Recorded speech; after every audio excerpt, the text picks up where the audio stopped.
Hi everyone, welcome back to my channel.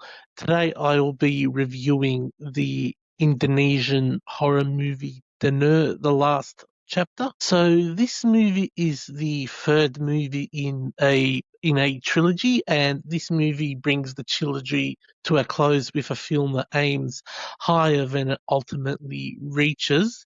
The story picks up after a long separation. The central character has deliberately shut herself off from her former ghost friends and is trying to live a normal life without any further dialogue with the unseen. She is disrupted when her sister receives a wedding proposal inside an old theatre, an event that slowly drags the supernatural back into the picture and forces old connections to the surface once more. I haven't seen the first two movies, so I can't really compare how this final handles ongoing storylines, character development, or the series mythology. Going in cold, I could only judge what was in front of me. My expectations were shaped less by the franchise itself and more by the director's earlier work. His previous movie, Sugar Mill, was a generally scary and entertaining film, and I had high hopes that the same sense of atmosphere and tension would carry over here. Those hopes were only partially met, unfortunately. For an Indonesian horror movie, there is something admirable about the decision to try a different approach instead of relying on constant jump scares or familiar ghost story beats. The film leans into slower pacing, family tension, and a more subdued sense of dread. In theory, that restraint could have produced something more distinctive. In practice, the result is mostly just pretty boring. I found long stretches pass with very little happening, and the atmosphere never thickens enough to compensate for the lack of momentum. Genuine scares are scarce. A handful of sequences involving soldiers do manage to feel somewhat creepy and tense. Those moments do stand out precisely because the rest of the film is so subdued, but they are isolated peaks rather than part of a sustained experience. Like most Indonesian movies, the acting is constantly solid.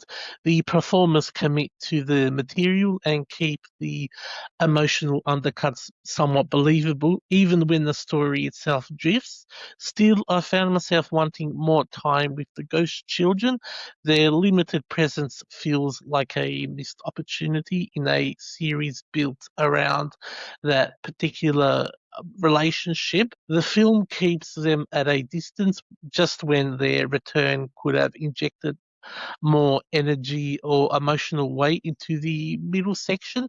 I also reckon that I would have made the film a bit more interesting as well. The ending is the clearest bright spot. It is surprisingly emotional and provides a sense of closure that feels earned in a way the preceding hour does not, unfortunately.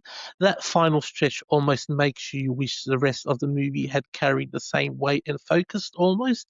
One strong conclusion cannot fully redeem a film that spends so much of its runtime feeling inert and under-energized, unfortunately. So Danur, the last chapter, is not a complete disaster of a movie. It is competent, occasionally affecting, and clearly trying to do something a little different within its genre, but trying is not the same as succeeding. For most of its length, it remains a muted, low-stakes experience that never quite justifies the time spent watching it. So my score for this movie is 2.5 out of 5. The movie feels like the honest middle ground, respectful of ambition, appreciative of a few effective moments and a strong finish, yet ultimately disappointed by how little lasting impact the film leaves behind on me. So, if you want me to review the previous two movies in this series, just let me know in the comments, and I'll be happy to watch those movies and review those movies for you on my channel. So, as I said previously, my review for this movie is straight down the middle, 2.5 out of 5. So, if you like this sort of content, don't forget to subscribe to my YouTube channel for more upcoming horror movie reviews in the future. Peace.